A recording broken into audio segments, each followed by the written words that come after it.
खंडहर के अंदर बीजों का भंडार लगा हुआ था और वहाँ एक खड़ा हुआ बैल आंसू बहा रहा था। उसकी आंसू भरी नजरें सोने के पौधे पर टिकी हुई थीं। उस पौधे पर हीरे के बड़े बड़े बीज लटक रहे थे। जाओ, सच्चे मनुष्य को जब तुम यहाँ पर लेकर आओगे और वो सच्चा मनुष्य परीक्षा से गुजरेगा, तभी सब कुछ ठीक होगा। जादुई पौधे की बात सुनकर बैल की आंखें भर आईं। वो खंडहर से बाहर चला गया और जंगल की गहराइयों में खो गया। इस घटना के कुछ समय बाद केशव नगर के सुंदर घने जंगलों के बीच बिलासपुर गांव बसा हुआ था। वहाँ राम और बलराम नाम के दो भाई रहते थे। बलराम भैया, ओ बलराम भैया, बलराम भैया, आपके पिताजी की तबीयत अचानक से बिगड़ गई है। जल्दी घर चलिए, चलिए। अरे ये क्या कह रहे हो तुम? चलो। बलराम अपने छोटे भाई राम के साथ दौड़ता हुआ घर जा पहुंचा। वहां उनके बूढ़े पिताजी चारपाई पर बैठे थे और पास ही वैद्य बैठे हुए थे। हाँ बलराम, तुम्हारे पिताजी के शरीर के अंदर बीमारी ने पूरी तरह से घर कर लिया है, जिसका कोई इलाज नहीं है। चलो भाई, राम राम। इतना कहकर वैद्य वहां से चला गया। देखो बलराम, मेरा अंतिम समय आ गया है। अब मैं ज्यादा दिन तक इस संसार में नहीं रह पाऊंगा। देखो बलराम, मुझे तुम पर भरोसा है। तुम ईमानदारी से सारी संपत्ति को आधा आधा हिस्सा अपने छोटे भाई से बातचीत करके बांट ले। इतना कहकर बलराम के बूढ़े पिता ने दम तोड़ दिया। कुछ देर बाद वो दोनों अपने पिता का अंतिम संस्कार कर घर लौट आए। कुछ समय बीत गया। एक दिन बलराम की पत्नी राधा, जो कि बहुत चतुर और तेज थी, बलराम से बोली, पिताजी को गए काफी समय हो गया है। मुझे लगता है कि अब तुम दोनों भाइयों को संपत्ति का बंटवारा कर देना चाहिए। बाहर से देखने पर बलराम बहुत अच्छा इंसान लगता था, लेकिन अंदर से उसमें भी चतुराई, लालच और मक्कारी कूट कूट कर भरी थी। कहे तो तुम सही रही हो। मैं तो हमेशा सही कहती हूँ। मेरी बात मानो। हमारा जो खेत है वो आधा बंजर है और आधा हरा भरा। हरा भरा खेत अपने हिस्से में रखना और बंजर खेत अपने छोटे भाई को दे देना। और हाँ, जिस घर में हम रहते हैं उसके अलावा एक दूसरा घर भी है जिसकी हालत बहुत खराब है। वो तुम अपने छोटे भाई को दे देना। अच्छा, और अगर राम ने कुछ सवाल किया तो मैं क्या जवाब दूंगा? क्या जवाब दोगे? बोल देना कि वो छोटा है और तुम बड़े हो। उसने खेत में काम करना केवल 2 साल पहले शुरू किया है, जबकि तुम बचपन से बैल की तरह अपने पिता के साथ खेत में जुत रहे हो। बिल्कुल सही कह रही हो तुम। ठीक है, अब से मैं ऐसा ही करूंगा। अगले दिन बलराम अपनी पत्नी राधा के साथ राम के आंगन में जा पहुंचा। हाँ, तो देखो छोटे भाई, पिताजी तो अब रहे नहीं, इसीलिए अब हम दोनों को संपत्ति का बंटवारा कर लेना चाहिए। लेकिन भैया, मैं तो आपके साथ ही रहना चाहता हूँ। अरे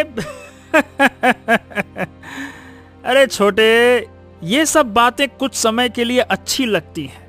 देखो, हमें अभी से अपने भविष्य के बारे में सोचना चाहिए, है ना? हाँ, ठीक है भैया, जैसी आपकी मर्जी, बताइए। हाँ, तो फिर मेरी बात ध्यान से सुनो। देखो, हमारा खेत आधा उपजाऊ है और आधा बंजर। उपजाऊ जमीन का हिस्सा मैं रखूंगा, क्योंकि भाई मैं बचपन से ही पिताजी के साथ मेहनत करता आया हूं, खेती करता आया हूं, जबकि तुम केवल 2 वर्ष से खेत में हाथ बटा रहे हो। और हमारे 2 घर हैं, एक ये है और दूसरा घर। उसमें तुम अपनी पत्नी के साथ रहोगे, क्योंकि इस घर पर मैंने काफी खर्चा किया है, इसीलिए मैं यहाँ रहूंगा। ठीक है? ये सुनकर राम चौंक गया। तभी उसकी पत्नी गौरी गुस्से से बोली, ये तो सरासर अन्याय है।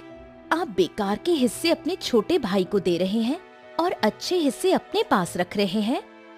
देखिए भैया, मेरी पत्नी गौरी सही कह रही है। खेत का आधा बंजर हिस्सा अगर आप मुझे दे देंगे तो मैं खेती किस पर करूंगा? अब देखो, वो सब मुझे नहीं पता भैया, लेकिन बंटवारा तो वैसे ही होगा। जिस दूसरे घर की आप बात कर रहे हैं वो घर नहीं बल्कि एक झोपड़ी है।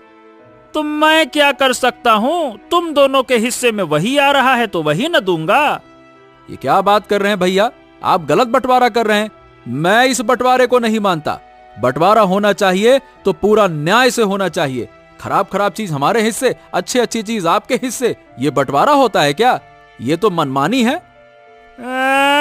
मनमानी है तो फिर ठीक है भैया, अगर तुम इस मामले को पंचायत में ले जाना चाहते हो तो तुम्हारी मर्जी। इस गांव का मुखिया मेरा दोस्त है, वो भी मेरी ही बात मानेगा। समझ गए? अभी जो मिल रहा है रख लो, बाद में कहो ये भी ना मिले। बेहतर यही होगा कि पंचायत तुम्हें जलील करे और कुछ ना दे। उससे अच्छा है कि ये मामला घर की चार दीवारी में सुलझा लो। हाँ ठीक है भैया। हाँ तो फिर ठीक है भाई, हो गया फैसला। तुम अभी और इसी वक्त ये घर छोड़कर चले जाओ। चलो भाई। राम आंखों में आंसू लिए अपना सामान उठाकर दूसरे घर में चला गया। गौरी ने बिल्कुल सही कहा था, वो घर नहीं बल्कि केवल एक झोपड़ी थी।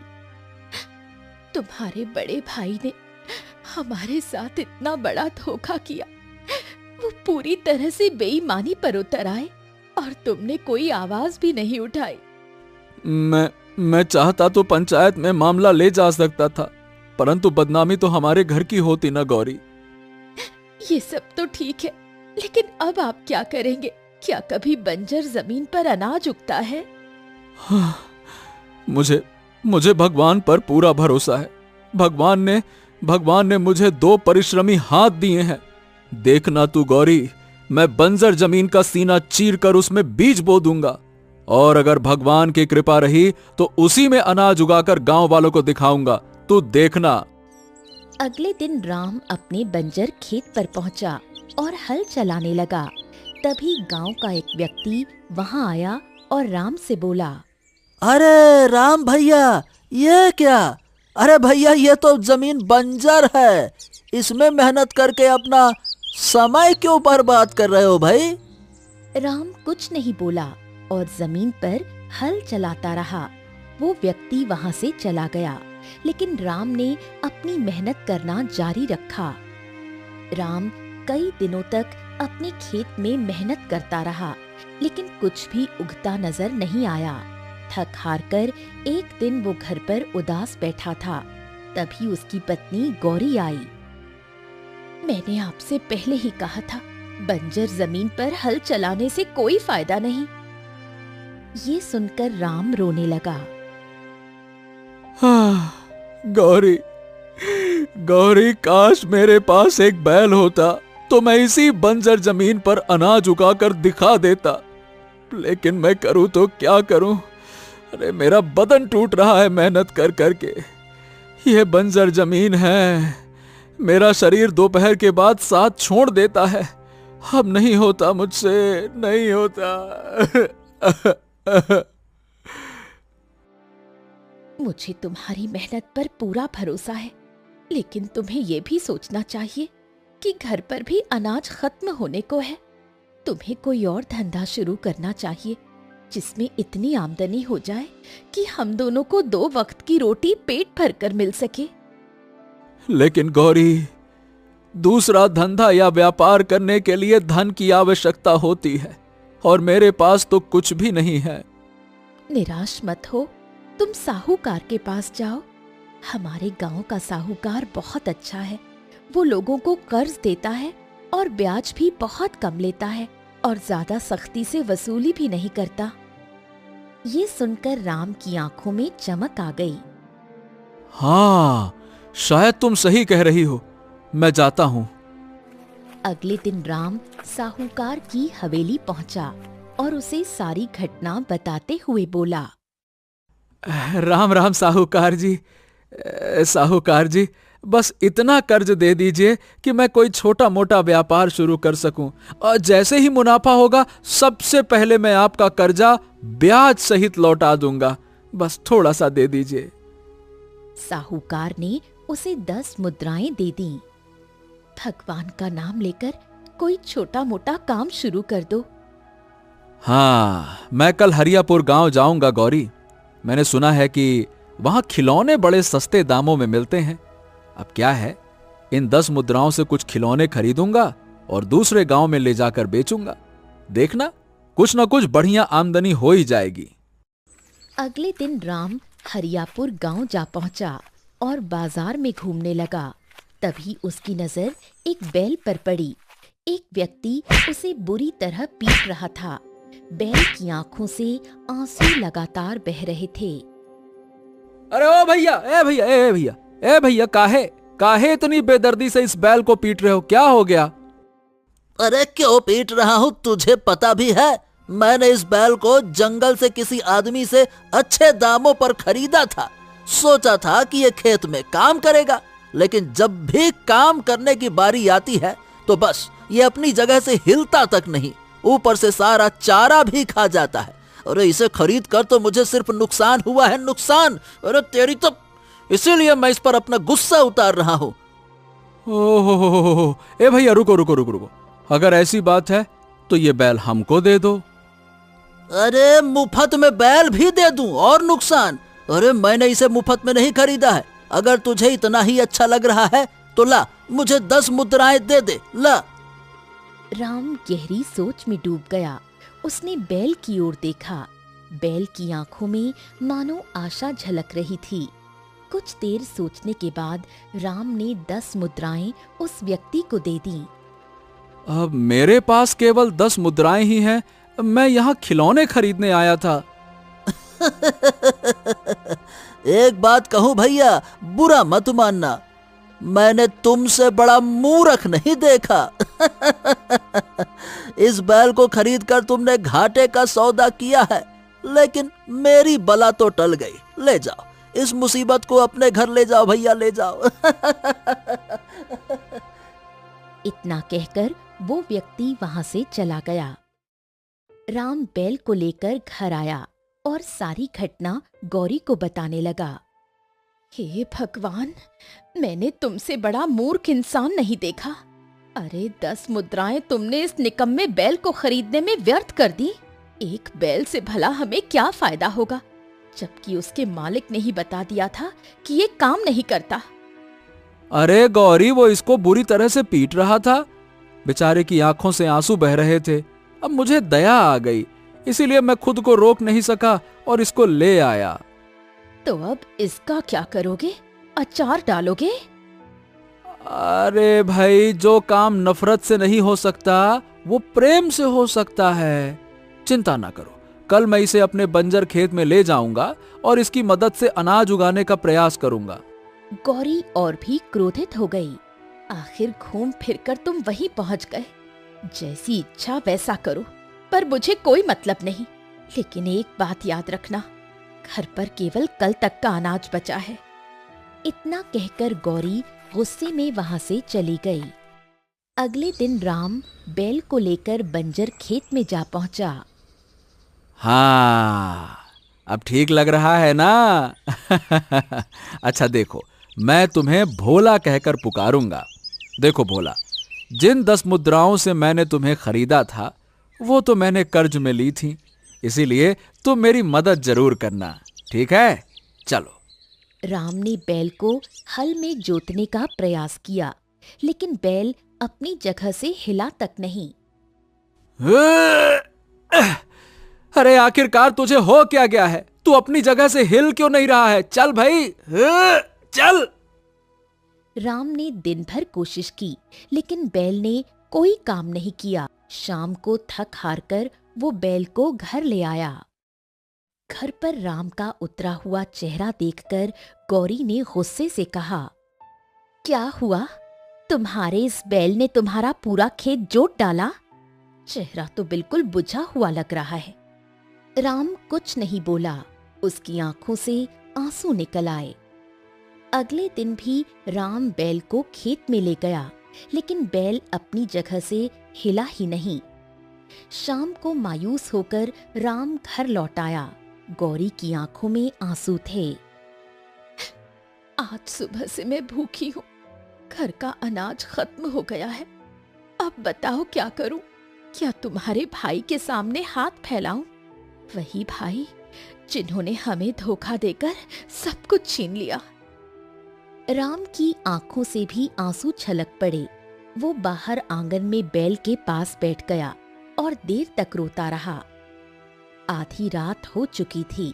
अचानक बैल ने राम की ओर देखकर बोला, मुझे तुम्हारी हालत पर बहुत तरस आ रहा है राम। मैं तुम्हारी मदद करना चाहता हूँ। राम ये सुनकर चौंक गया। अरे हे भगवान, ये मैं क्या देख रहा हूँ? एक बैल मनुष्य की भाषा में बात कर रहा है। हे भाई, कौन हो तुम?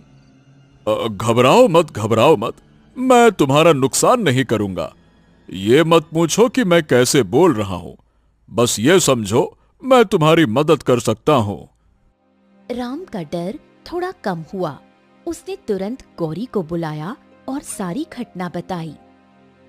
हे भगवान, ये बैल मनुष्य की तरह बोल रहा है। राम, इसे वापस वहीं छोड़ाओ जहां से तुम इसे लाए थे। अरे भगवान के लिए ऐसा मत करना, नहीं तो मेरा पुराना मालिक मुझे पीट पीट कर मार डालेगा। बहुत तेज मारता है। नहीं नहीं नहीं नहीं नहीं नहीं, नहीं, ऐसा मत करना। तुम हमारी मदद कैसे कर सकते हो? मैं एक ऐसे जंगल का पता जानता हूं जहां जादुई बीज मिलते हैं। अगर तुम उन्हें अपने बंजर जमीन में बो दोगे तो फिर उसका चमत्कार देखना। हाँ। राम ने गौरी की ओर देखा। एक बार इसकी बात मानने में क्या हर्ज है? हो सकता है हमारी किस्मत बदल जाए। ठीक है। हाँ तो ठीक है, फिर मेरी रस्सी खोल दो। राम ने बैल की रस्सी खोल दी। बैल जंगल की ओर दौड़ पड़ा। राम और गौरी भी उसके पीछे दौड़ने लगे। कुछ देर बाद बैल जंगल में बने एक खंडहर के सामने रुक गया। चलो मेरे साथ, तुम्हें जादुई बीज यहीं खंडहर के अंदर मिलेगा। राम और गौरी बैल के साथ खंडहर के अंदर चले गए। अंदर पहुंचकर राम ने देखा कि जमीन पर बहुत से बीज बिखरे पड़े थे। बाप रे बाप, जमीन पर तो अनाज पौधे हरियाली उगते देखा, लेकिन बीजों को खुद ब खुद उगते हुए पहली बार देख रहा हूं। गजब है गौरी। राम, देखो, ये बीज रंग बिरंगी किरणों से जगमगा भी रहे हैं। इनमें से कुछ बीज उठा लो और फिर उनका चमत्कार देखना। उठा लो।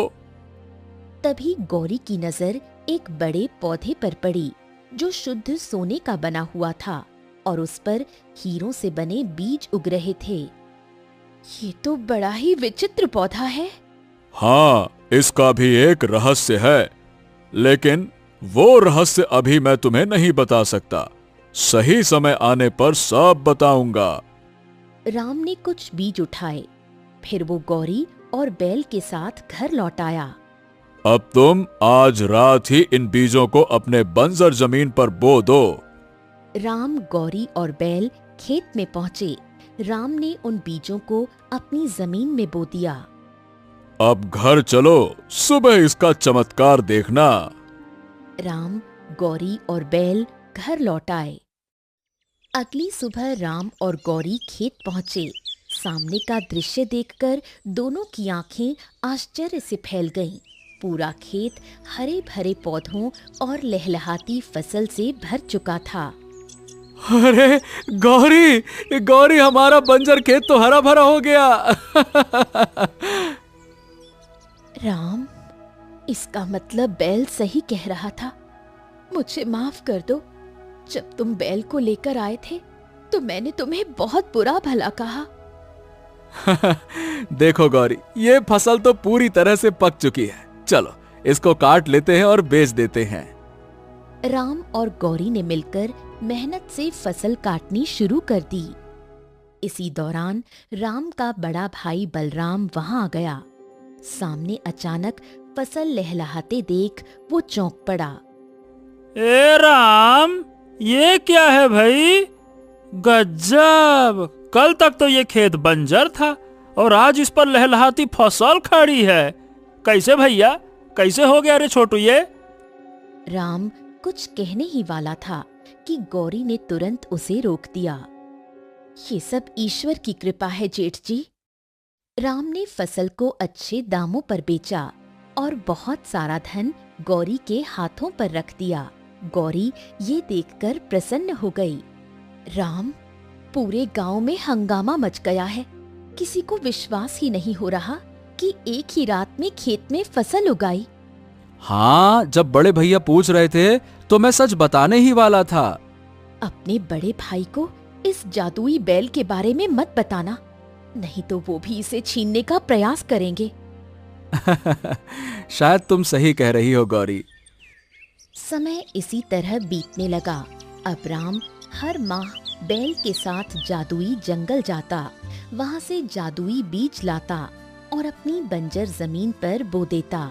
अगले ही दिन उसके खेत में लहलहाती फसल खड़ी हो जाती। देखते ही देखते राम के दिन बदल गए और वो धनवान हो गया।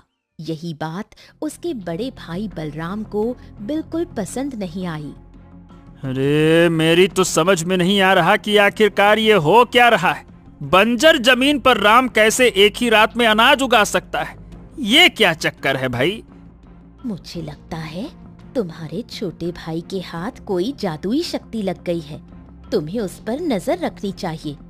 अगर उसके पास सच में कोई चमत्कारिक वस्तु है तो वो हमारे पास होनी चाहिए। सही कह रही हो तुम। आज से मैं राम पर गहरी नजर रखूंगा।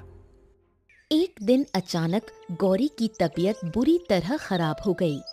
राम उसे लेकर एक वैद्य के पास गया।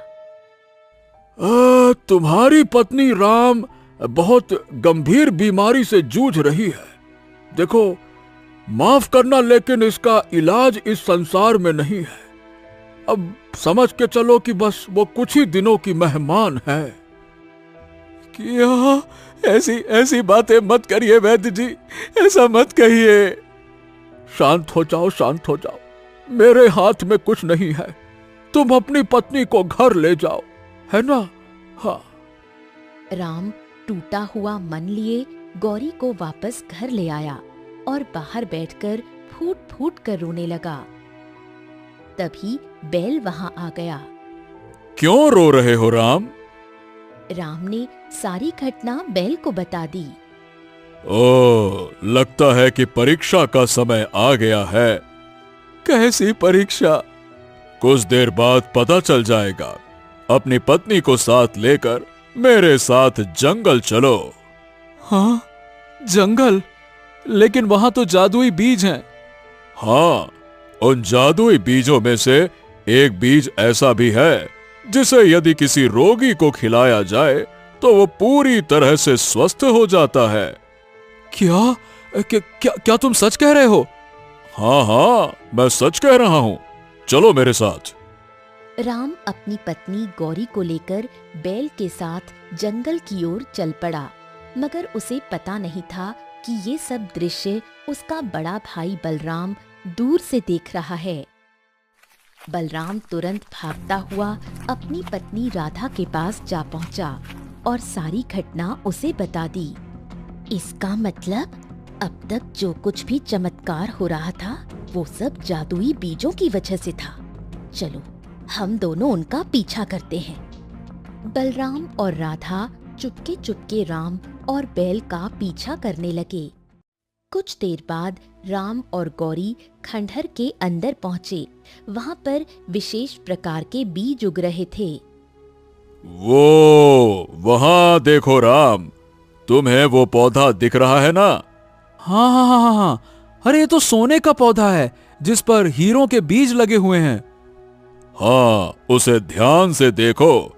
उस हीरो के बीज के बीच तुम्हें एक साधारण बीज दिखाई देगा। हाँ, इसमें सचमुच एक साधारण बीज भी है। हाँ। बस अब मेरी बात ध्यान से सुनो। अगर तुम इन हीरों के बीज को अपने खेत में बोओगे तो अगले दिन तुम्हारे खेत में अनगिनत कीमती हीरे उगेंगे और तुम संसार के सबसे धनवान व्यक्ति बन जाओगे। लेकिन अगर तुम इसके विपरीत उस साधारण बीज को चुनते हो और अपनी पत्नी को खिला देते हो तो वो रोग मुक्त हो जाएगी, पर उसके बाद तुम इन हीरों के बीजों का इस्तेमाल नहीं कर पाओगे। यहां तक कि इन जादुई बीजों को जो तुम बोते आए हो, इनका भी उपयोग नहीं कर पाओगे। राम ये सुनकर चौंक गया और गहरी सोच में डूब गया। हाँ, जब मेरी पत्नी ही नहीं रहेगी तो ढेर सारा धन, अनाज, वैभव, दौलत, ये सब मेरे किस काम का? मैं क्या करूंगा? नहीं नहीं नहीं, मैं अपनी पत्नी को स्वस्थ देखना चाहता हूं, बस।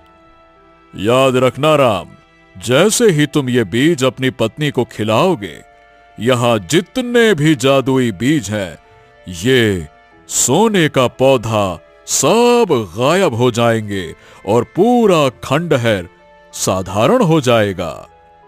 राम साधारण बीज की ओर बढ़ा ही था कि तभी बलराम और राधा हाथों में तलवार लिए वहां आ पहुंचे। अरे राम, मैं तेरे और बैल की सारी बातचीत सुन चुका हूँ। उस जादुई बीज को फेंक दे, चुपचाप फेंक, चल फेंक। अगर तूने इस गौरी को खिला दिया तो सारे जादुई बीज हमेशा के लिए गायब हो जाएंगे और ये मैं किसी भी कीमत पर बर्दाश्त नहीं कर सकता। अरे फेंक रे जल्दी से, नहीं तो फेंक। मुझे सारे के सारे जादुई बीज चाहिए। भैया भैया, मेरी पत्नी कुछ दिनों की मेहमान है। क्या आप चाहते हैं कि वो मुझे छोड़कर चली जाए? बताइए भला। मुझे क्या मतलब तेरी पत्नी से? मुझे धन चाहिए, धन, इंसान नहीं। अगर तूने एक कदम भी आगे बढ़ाया ना, मैं तेरी गर्दन उड़ा दूंगा तलवार से। चल हट पीछे। भैया भैया, क्या आप धन के लिए मुझको भी मार देंगे क्या? भैया बताइए, मार देंगे क्या? हाँ, मैं तुझे भी मार दूंगा। इतना बोलकर बलराम राधा से बोला। रे चलो राधा, इससे पहले कि ये मूर्ख कोई मूर्खतापूर्ण काम करे, हम सोने के पौधे के सारे बीज उखाड़ लेते हैं। कल सुबह हमारे खेत में हीरे ही हीरे नजर आएंगे और हम इस संसार के सबसे धनी व्यक्ति बन जाएंगे। चलो चलो चलो। इतना कहकर बलराम और राधा सोने के पौधे की ओर बढ़ते हैं।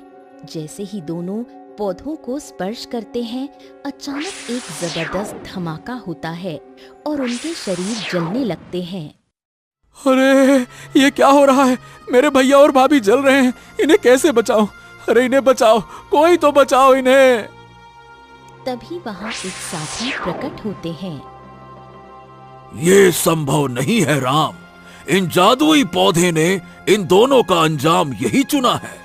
इन्होंने लालच और बुरी नीयत से इस पौधे को स्पर्श किया और इनका अंत यही होना था।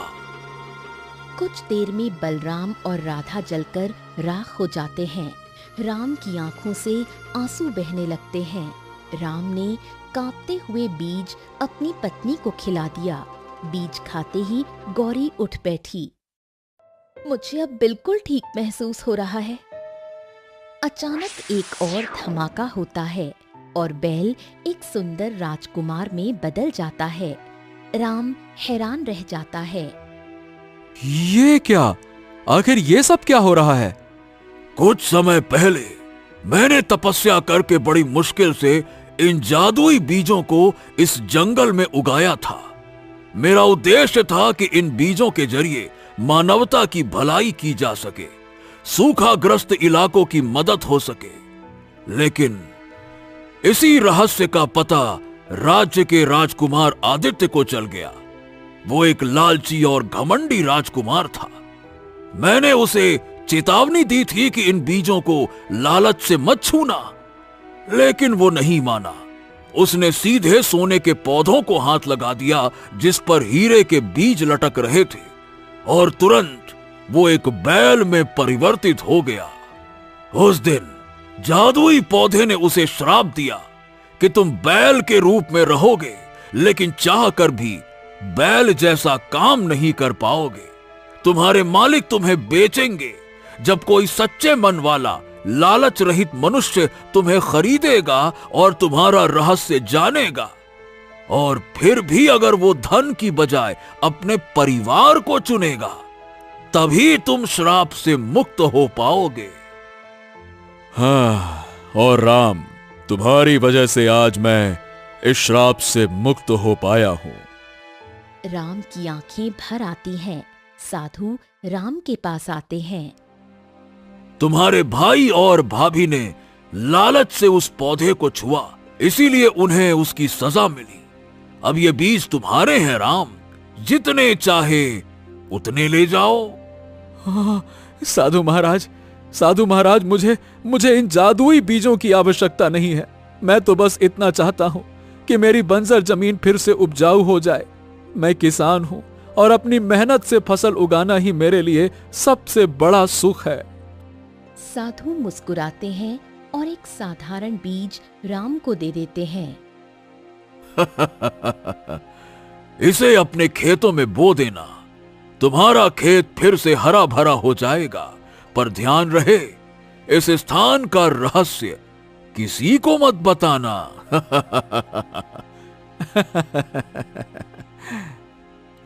राम मुस्कुराते हुए अपनी गौरी का हाथ थामकर बाहर निकल गया। राजकुमार आदित्य साधु से आशीर्वाद लेकर अपने राज्य की ओर लौट गया।